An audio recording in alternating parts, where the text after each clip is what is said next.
church stuff. Yeah. Chris is back, August is here, and this was a waffle. We'll be back right after this.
All right, we're back.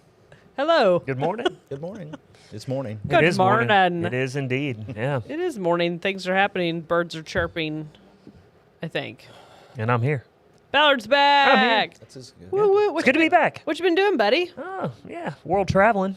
What'd you do? Tell us all about it. I want to know. I'm All right, excited. so we went to Bolivia, where we partner with an orphanage down there. It's in the very northern tip of Bolivia, so it borders Brazil. So we're in the Amazonas region. Nice. Don't see that as like swinging from vines and like literally in the jungle, but we're right there in a large, 500,000 population city. Oh, okay. But in the jungle. In you the know, jungle. so- At the edge of the jungle? Yeah, at the edge of the Jungle. jungle. What's that? The mighty jungle. The mighty jungle, yes. There's no lions there. Jaguars maybe, but it was an incredible experience. This is an organization I've been a part of for several years now, and I'm actually on the board. That's cool. And so there's several churches, throughout the country that help support this, and then we partner with local churches down there. And it's interesting because Bolivia is more and more a very socialist nation, and Gotcha. so we have to work very carefully with the government, which is good and bad. Yeah.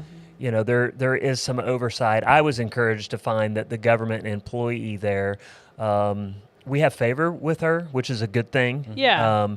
But we have favor because we do try to do things the right way. Yeah. For the sake of the kids. And so it's actually healthy accountability for the most part. That could go very badly in certain contexts, but Sure. Again, It always does.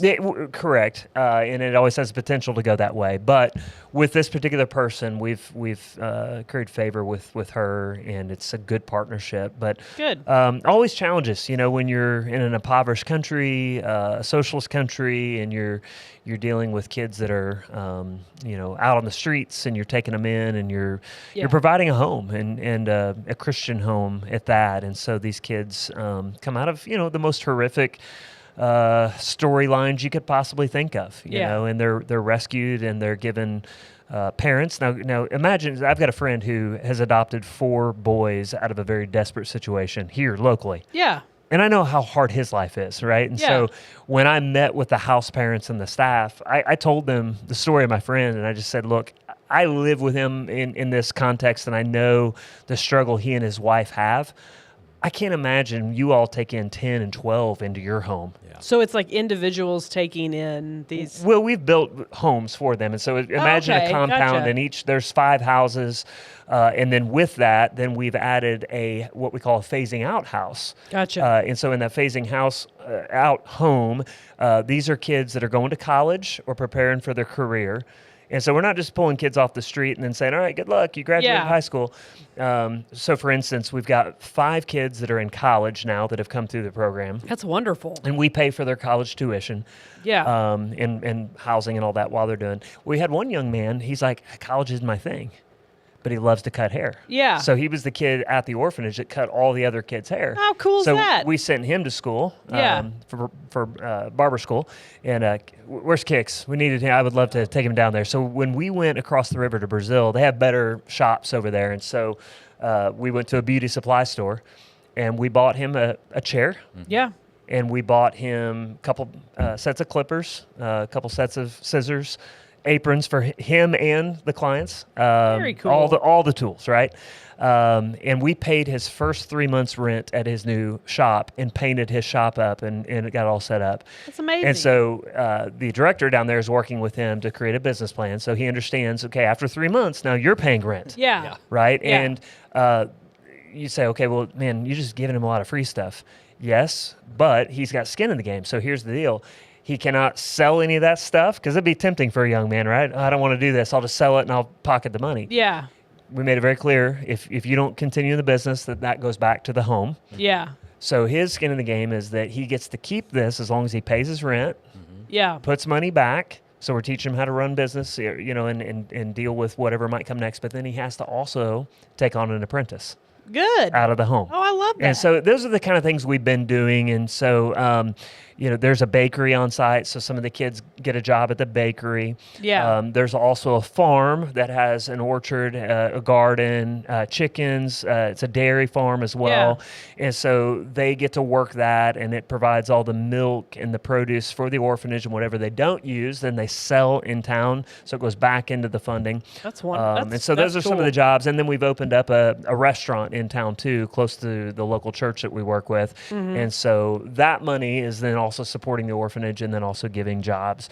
And so it's really a beautiful thing, trying to, again, not just hand them a fish, but teach them how to fish, so to speak. You're smuggling capitalism in addition to Christianity. We really are, yeah. And but it's beautiful. It's not so much about capitalism as much as it is responsibility, community. and Christian responsibility, right? Yeah. Life work. You've built a community for them, not just a place for them to stay until Right. it's convenient for them to not be Exactly. there anymore. Yeah, So, and it is an amazing thing. The kids, That's amazing. The kids are so happy when we show up, and they call me abuelo. In fairness, they call every gringo that shows up, young or old, abuelo. But I look more and more like abuelo. If you don't know what that means grandpa. Yeah. So it was a lot of fun, and I love it. I love the love that has been built on that campus, and the joy that these kids experience. That's amazing. Especially in light of the desperate situations that they come out of. So, but to be able to sit with the house parents and encourage them and just say, look, we know what you're doing is hard. Yeah. And essentially I just listen. Tell me what's going on. What do you need? Yeah. How can we support you? How can we make sure you're healthy? Because if you're not healthy, you can't help these kids become healthy, right? And That's true. These people, I'm concerned for their health because they give everything. And they never take a day off. And I'm like, no. You need to go out and have date night. You need to have your own spiritual life and take care of yourself so that you can take care of these kids as well. So just to go down there and kind of listen and encourage and help them discover ways to remain healthy for the sake of the kiddos. That's amazing. It's a lot of fun. It's really neat. Yeah. Does it have a name, like a broader name? It's Andrea's House of Joy and Hope. And the reason it's Andrea, the director who founded it 25 years ago, his daughter died of cancer, and so they built this orphanage in her namesake. But Love in Action International is the umbrella organization that I serve on the board for. Very but cool. The particular home is there in Guaramarine, in Bolivia. And then we're also building a second one about an hour's drive into the jungle in a larger town of about 1 million people called Riberalta. Ole mole. And so there are some natives that live there because, again, it's right up against the jungle. And many of these natives don't even speak Spanish. They're straight out of the jungle, and they're begging on the streets, and it's a pretty desperate situation. So we're asking ourselves, how can we step into that situation in the new home over the next couple of years? Have they just kind of been pushed out of the jungle? Yeah, essentially. It's there's just no life for them there anymore. Yeah. And so they're finding their way into the city, but then have no way to really be a part of the community when you don't even Jeez. speak Spanish for many of them. That is so. And they're poor, interesting. and so they're And kind of a and nuisance. there's Yeah. no way to. I mean, how do you integrate those people into modern life? Right. That's talk about an interesting problem that we don't really have in the United States. We don't think about those sort of things. No, because we don't have something like that here. I mean, they would have at some point here, but that hasn't happened in a long time. So, Yeah. my goodness, very interesting. Yeah.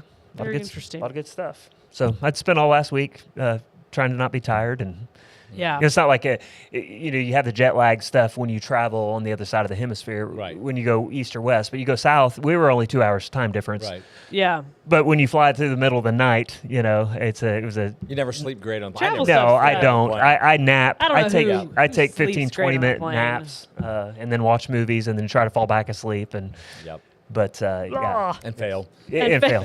Watch another Failed movie. miserably. Yeah. One of the things that, just from a cultural standpoint, they are on gas vouchers there, which drastically changed our approach. We would have driven over to Riberalta much more, but that's an hour's drive, and you're on limited gas. So you would Nice. drive by these gas stations, and there's a light up at the top that tells you if they have gas or not. And you would look, and you would see lines. I'm talking a half a mile of a line. In a socialist country. Can you imagine that? Hard to believe. And Weird. So it's.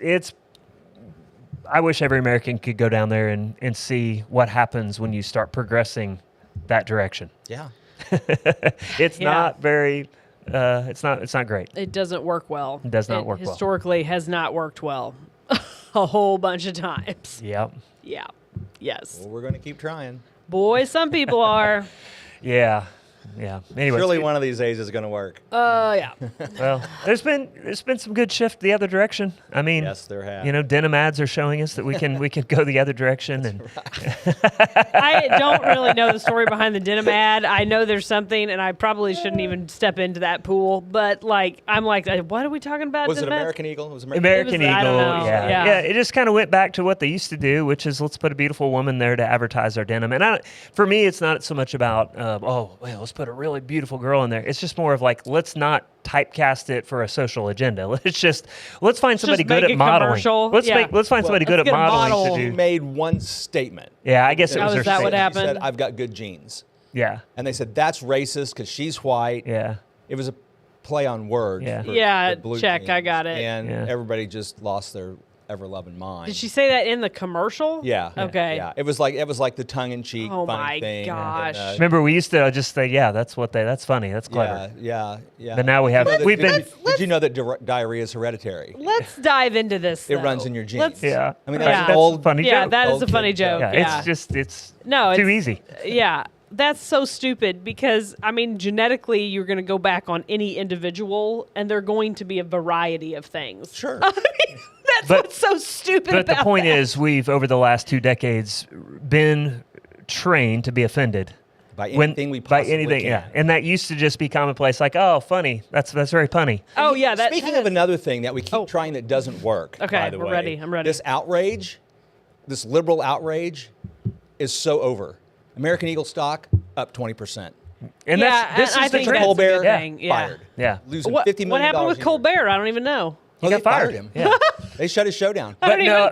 But he's going to continue doing it for 6 months, and it's like all restrictions are off. Like he's taking the gloves off as long as he Oh, is he had on gloves it. on? Well, right.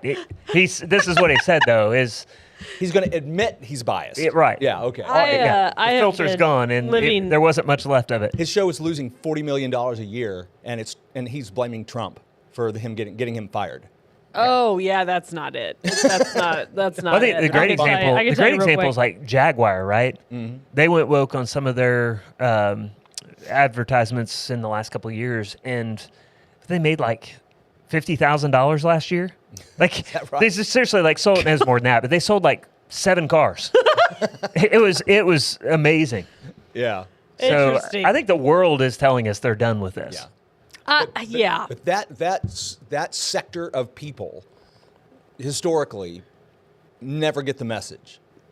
never get the Right. bite. Well, Because Because and they're in I a little think echo it's- chamber. Yeah. They're It's encouraging rooted each in other on. their positions rooted in anger and hurt and or agenda, right? Yeah, that's what and it so is. it's really hard to get those people to change their tune because Wake they up. I know they feel deeply personally attached to the situation. Well, and that's why we started the Bridge Builders Ministry, because we'll help you build a bridge and get over it. Get a second. We'll work that into the conversation last time. And I'm like, here's where I'm at on all of this. Like here's where I'm at on, and this is coming from very personal experiences here recently. Like I'm getting to the point, our normal systems of non-fringe things, okay? Because to me, these are all things that are in the fringe category, even though they have been put into the forefront. Shoved into the forefront. This is all fringe stuff. By tiny, The minuscule. normal systems that are supposed to work for literally every single person are not working. That is my concern. What do you mean by that? So, insurance. Oh, okay. Let's see. Getting projects done. I'm trying to think of more examples of all of this stuff. Like, what are some other things? Like just day in, day out things. And I think it comes from my point of I have been told my whole life, not you're going to get something free. That's not it. I've been told my whole life, if you pay into these things, you will get your money back, your reward. They will cover you in something. It will take care of you. So just give us our money and we'll take care of you. And guess what? Turns out that's a lie. No, it is a lie. It's a freaking lie. I wasted more time on my day off yesterday than I care to discuss on the phone with my car insurance. Yep. Right? So I have 5 drivers and 5 vehicles in the Ballard fleet. Stuff of nightmares. So that is expensive to insure, just so you can be encouraged about what's coming down. oh no, my mom and dad all often talked about So- paying that. Yeah. So Maddox just recently bought a new vehicle. So we had one out of the fleet, and now we've got a new one in the fleet. And so I added her car, not a luxurious car. She bought it, paid cash for it. Good for her. It's amazing. Yep, it's amazing. And so, it's a nice 10-year-old vehicle with not a ton of miles on it, but, New vehicles. That's another Yep. thing. They're not working. Yeah. Go ahead. Keep going. So anyway, I've got this chunk that I've been paying, and I add this vehicle, and all of a sudden, my next payment was almost double. And I call them up, and I'm like, whoa, what? So, and then that was just the initial one, right? Because they got to, kind of get all that upfront stuff in there. And then the next one was going to be about, half of that added on. So it was going to be essentially like $225 more a month just from adding one vehicle. And so I'm on the phone trying to hey, clearly I made a mistake when I inputted all the information. Can you help me figure out what? Because I thought I put all the same coverage that I had on the mistake others. was putting the information in at all. Well, yeah, evidently. Because they've got, what they kept saying was, well, we have these calculations. And I'm like, yeah, I understand that. I said, but I must have messed up because there's no way adding this one car would almost double, what I've been paying for 4 cars, And at the end of the day, it was like, no, this is what the new rate is. And I was like going, ma'am, how can anybody afford to drive then? Because I don't have 5 new vehicles. I have 5 very well-used vehicles. We can have our resident insurance expert over there grab a microphone. He can explain it to you. It's like, I've got something to say. I don't think he can because I had pretty much everybody at that particular company try to explain it. He can tell you why. And I said, the math ain't mathin'. Yep. So here's another example of what I'm talking and about. saved like half. Well, and I that's switched from one where company to another, that's where we're at. and I changed some coverage just to hate kind of buy me some time, and then I'm gonna have to go well, switch here's again. the thing: you'll switch though, and then give it a year. Give it a year, and they'll do Well, the it's same like thing trash to you. companies. Yeah. You got to move trash companies every 6, 8, 18 months because They just raise the rate Here's on another They give you example that of what low I'm rate, talking and then about. they- Same with streaming services. Stuff not working. Stuff that's supposed to work that doesn't work. Okay. Everybody I know right now that I'm encountering is having problems with vehicles or appliances at their homes. They're like, I bought a brand new vehicle. Don't jinx us. I'm having so many problems. I bought a new dishwasher. It's already broke. These are the things that I'm talking about. Appliances used to last. I mean, you remember your grandparents' Oh, my Lord. garage fridge? It's still It's running. still running? It's still running. And now It's everything's somewhere made of still running. plastic, and it lasts less than And 2 it's years. designed to break, Yeah. but it's the same price. Yeah. It's the same price. Well, it's more. It's yeah, more it's than it was. more. And it's like, guys, we've had the technology on appliances for them to literally last until you're so tired of them you want them to die. Yeah. But we have chosen to not use that anymore because guess what? It's not good for the companies that make appliances. Because if you buy one dishwasher For your in whole your life. lifetime, Yeah. it's not good for you. Yeah. So this is the things that I'm talking about. Like, this is the whole thing. Like, I bought a brand new vehicle. I've had problems with it. People who are buying what would be considered a reliable used vehicle be like, oh, well, I've got to have the whole entire engine replaced because it just stopped working. But don't you think it'd all be fixed if billionaires would pay their fair share? Like, if we just tax people more? You know, Everybody paid their fair share. It was I don't about know. just fine. I don't know what fixes it. But, well, That's always seems to be the answer is we just need to raise taxes. Yeah, and I mean, taxes don't do jack crap to fix any of this. You know, that's what I don't.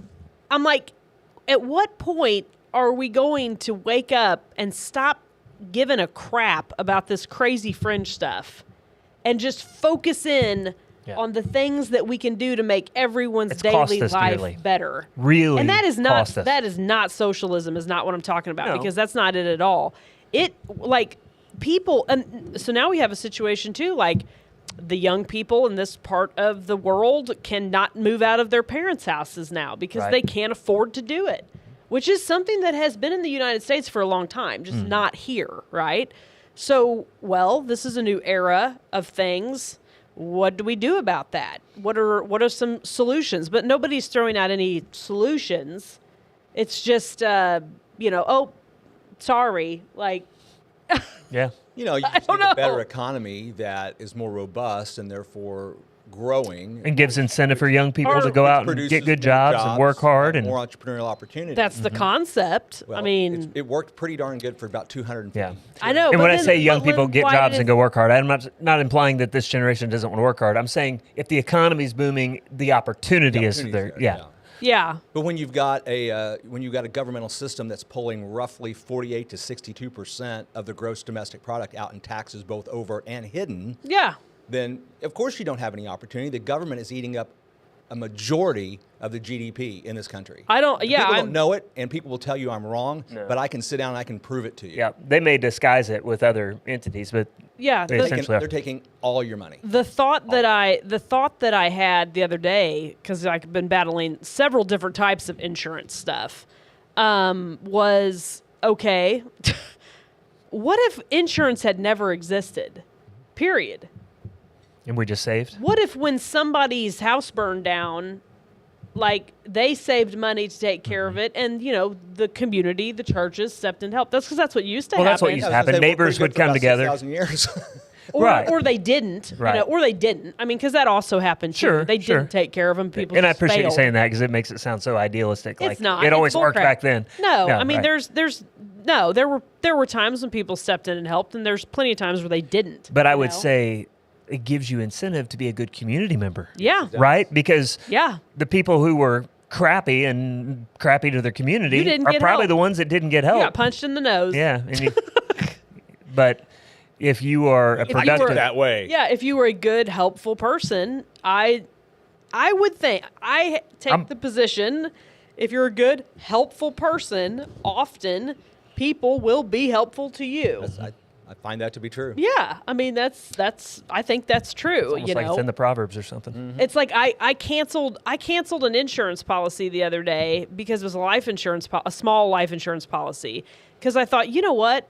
I'll take that $7 a month, $8. I'm going to keep my money because that's my money, and I'm going to trust that I have helped enough people that if something happens and I need to pay for my kids' funerals, because it was a kid life insurance policy, that my friends and family would help me with that. Yeah. I'm like, I'm pretty confident that that would be the case. And it's like, so that company's not going to get my money anymore. Good. Yeah. And I think that's the only way. I really do. But I don't know if there's enough like tidal shift for this to happen, but I don't know. Well, there's another little nuance, which is our government, because of everything that it's trying to do, is wholly distracted from what it's supposed to be doing. 100%. Yes. So, your government is supposed to protect the life, liberty, and property of its citizens. Yeah. But we're so busy running around doing all this other stuff. Crazy stuff. We're not doing those And things it is literally crazy. It's literally crazy We're not stuff. doing those things well, which means you've got insurance companies not doing their job because there's this glut of a system that there's very little way to hold them accountable. Good morning, Beth. I hope you had a good checkup at the doctor. Yes. We were starting to get We're worried. worried. I'm glad you were at the doctor because we were going to send one for you. Anyway. In fact, we may have already sent them. So Everybody is just get the word out. nobody's doing what coming. they're supposed to be doing, and we got people running around doing things that they have no business doing, and everybody's distracted, and we've got a mess. Well, and I think there is a, and no offense to you, Will, type of person that serves issue. And I think if you talk to the ones that are serving in our government, working in our government, that deeply care and are educated, they'll tell you this, that they're in there with a bunch of people who don't know what the heck they're doing.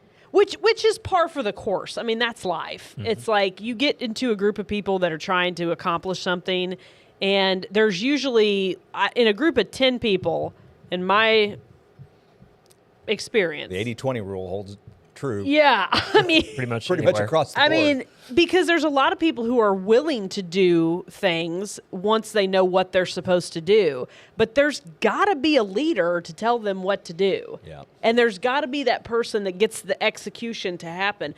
There's a reason we're all designed. I was having a conversation with someone the other day about followers and leaders. There's a reason we're designed to be this way. I mean, God has designed us to have leadership and followers because that has just historically happened. That is not someone taking advantage of someone, but there's people who are better suited to lead a pack, and then there's people who are better suited to help take care of the day in, day out things, right?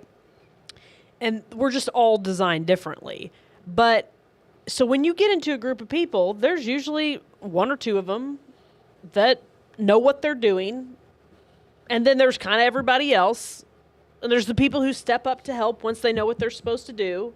And then there's the people who don't do crap. And usually they are off to the next thing pretty quick. I think what's probably a little bit sometimes hard for me to overcome, and I suspect it's true of you all too, is probably most of what you know that you do, you probably figured it out yourself.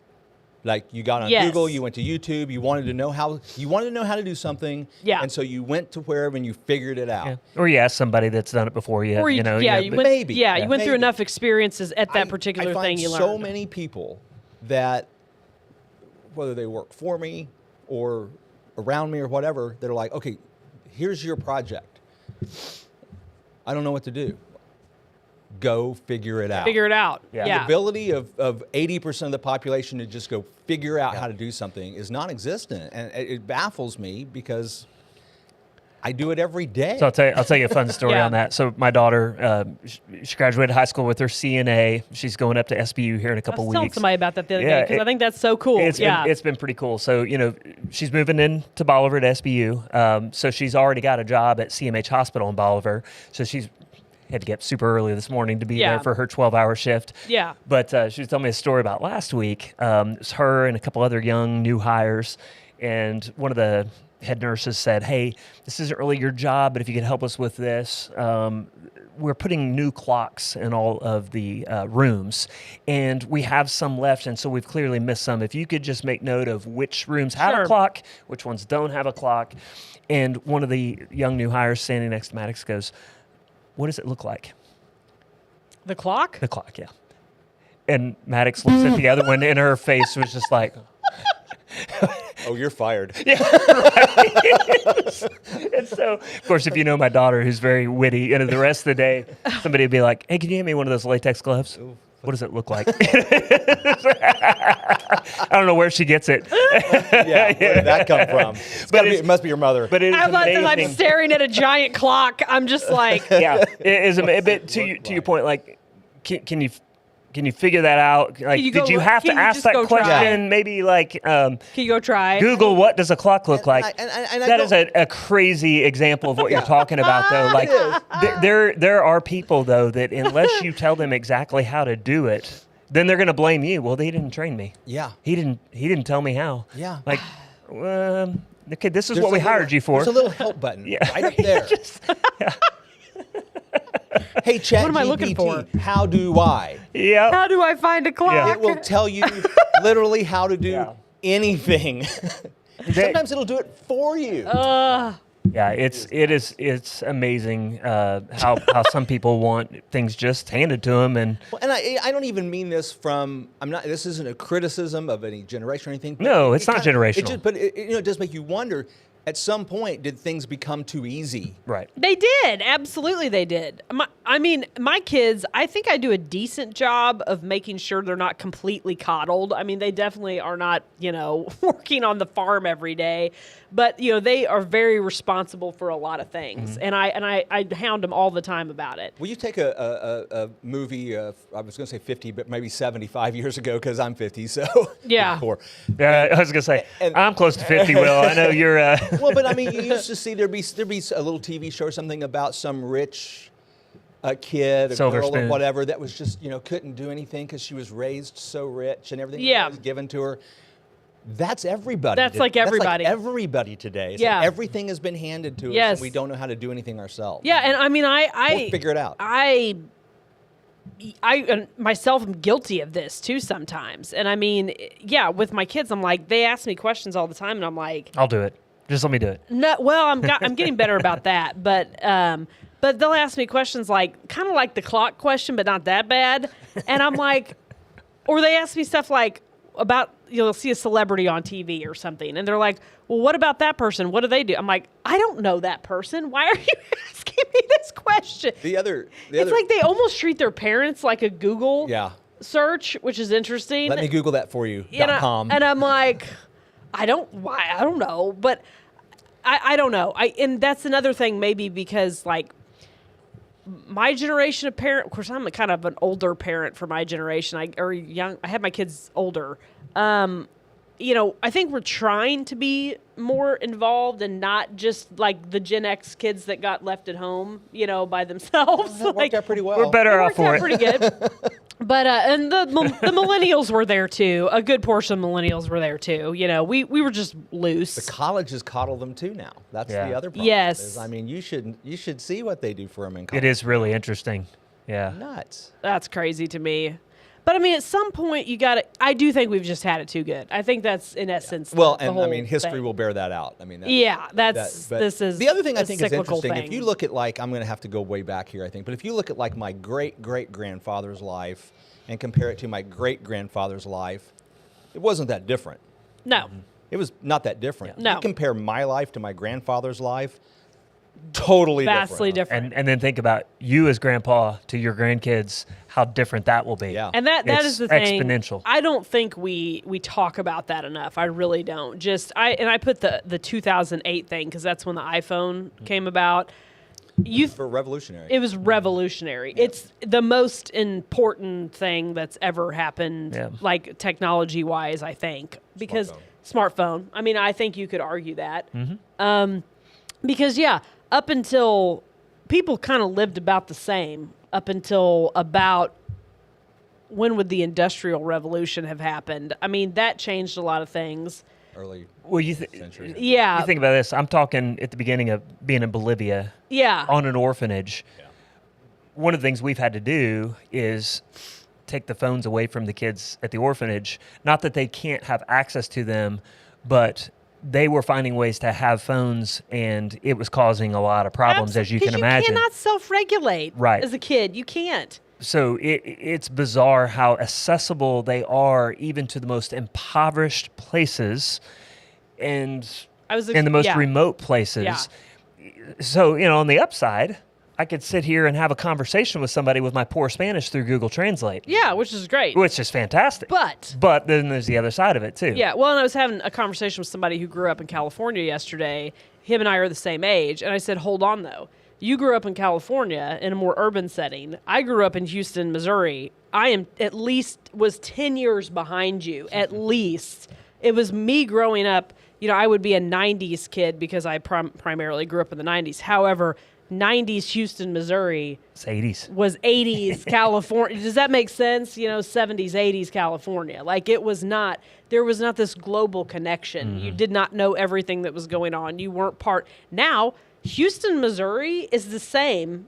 Has the same anywhere in the access world. to everything Yeah. as anywhere in the world. That's right. Right? So that's a totally different situation. Oh, we'll talk about real quick. We got 4 minutes left. Yeah, I was hoping we were going to get to this. The weekend, Saturday? You gonna talk No, about Saturday? but you said, okay. oh, no. Saturday was backpack thing. PTA, best foot forward. First time I and was not there in backpack. 6 years. Oh, you weren't 'cause there? I'm not an officer. Okay. And which has been I was going to ask you wonderful. how it went inside. I was going to tell you how I it think went it outside. went wonderful. Okay. I got the Wildcat Closet ready for it. My crew at the closet, Pam Collins and her ladies, they're amazing. They do it every year. Had 225 people there. And then I don't know how many shoes they gave away. I'm guessing 300 plus would be my guess. So it went great. I was going to say real quick, no cell phones in school this year. Yeah, I saw State that. law. Saw that. I think it's great. Fantastic. I think it's great. And the only But how will I get a hold of my kid? you don't need to. The same way we did it. Yeah. You ring the office and they'll ring your kid. And And 9 times out of 10, you don't need to talk to them. no, I don't need to talk to my kid while they're at school. no. Yeah, listen, I get it. Beth said something earlier about you got to trust the leader.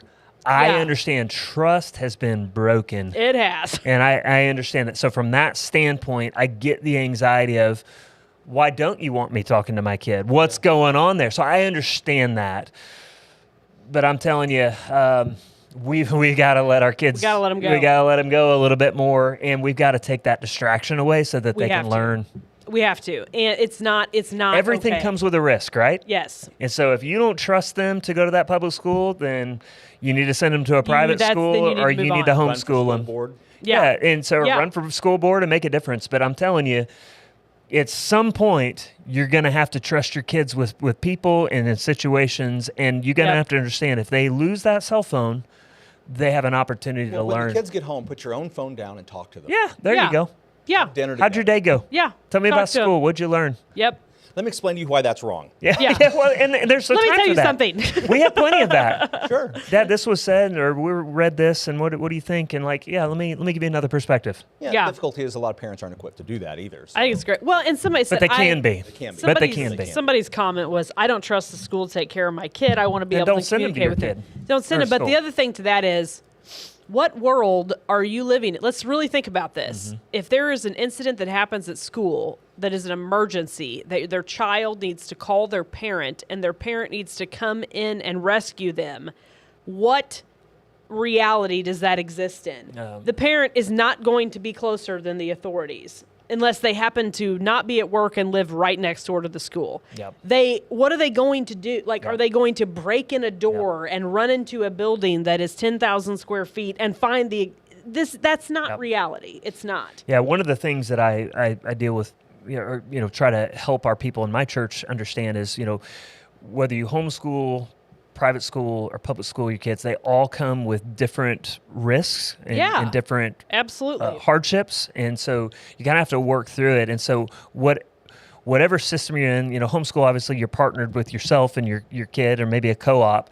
But whether you go to a Christian school or public school, you have to, as a parent, be a partner with the process. You're not Yep. just sending them off and forgetting about it. You partner. Nope. And so if you're lacking trust, go build trust by being part of the process. Get to know your teacher, get to know the school counselor, get to know the administration. Communicate. And communicate. Read that's, the that's what it's all emails. about. It's if you're just Volunteer at things. Yep. because what tends to happen is we just ship them off, and then when something goes wrong, we blow up like, why didn't I know that? Well, because you choose to not be involved at Go all. get as involved as you can Yeah. be, because these are your kids, and Well, your it's the victim mentality Yeah. too. That Yeah. I wasn't notified about this. I didn't know Yeah. there's all kinds of things that happen throughout a day. they You're not probably notified. notified you in 5 different ways, and you didn't read it. Yeah, and I mean it's like there's a lot of things you don't need to be notified about. I mean, let's be honest. Like people have been existing a long time without this helicopter mentality. Yep, for sure. When ignorance is bliss, 'tis folly to be wise. That's the full quote, by the way. They never said ignorance is bliss. Yeah. But anyway, Yeah. that's Well, enough waffle for this week. We've Yeah, I was waffled. just going to say Good to one have last you back, thing. Ballard. I do want to say that the Best Foot Forward in the Backpack program was really a blessing to be a It's part of cool. on Saturday. When when we're doing that outside, they're driving through, and as pastors, and then we have people praying over cars. But I've got a sheet in my hand telling cars that are coming through, hey, in your backpack is this, and it lists out all the 18 churches in the community that contributed to this. Yep. Gives you their name, what time they meet, where they meet. We don't care where you go to church. Like any one of these churches that is listed here would be a great place. Just get involved in a community. We actually had 2 families that I spoke to in that car line. That's wonderful. Show up on Sunday. I love that. And if 2 came here, I wonder if they showed up elsewhere too. There's people that were looking for churches. And so I just love that about our community. It's cool. That we can come together for stuff like that. And then inside you got the PTA handing out all kinds of cool things too. Yep. And it's a really neat deal. It was just a neat deal. And so way to go, Rogersville. And Henderson Lodge makes that happen with PTA. Yeah. Yep, they I do. missed the block parties from a couple years ago that you were doing out here. We're still doing them. I wondered about that. Nobody the other day. notified me. Well, we don't do them as often. We were doing them every month. Now we're doing like 3 a year. Okay. So, well, there's more stuff. so we're doing, yeah. so we're doing one this month. Okay, cool. On, I'm gonna get the date wrong, 17th, whatever that Friday is. Okay. And we're celebrating Storytime's 5th birthday. Yeah, Sweet. Storytime That's Coffee's exciting. 5th, and so 5 years. we'll have live music, and there's specials all month at Storytime, and just kind of celebrate. Isn't that wild? 5 years. It's crazy. We gotta go. So We gotta cool. wrap Yeah, up. me too. We got stuff, places to go, people to be. We'll see Bye, you next guys. week.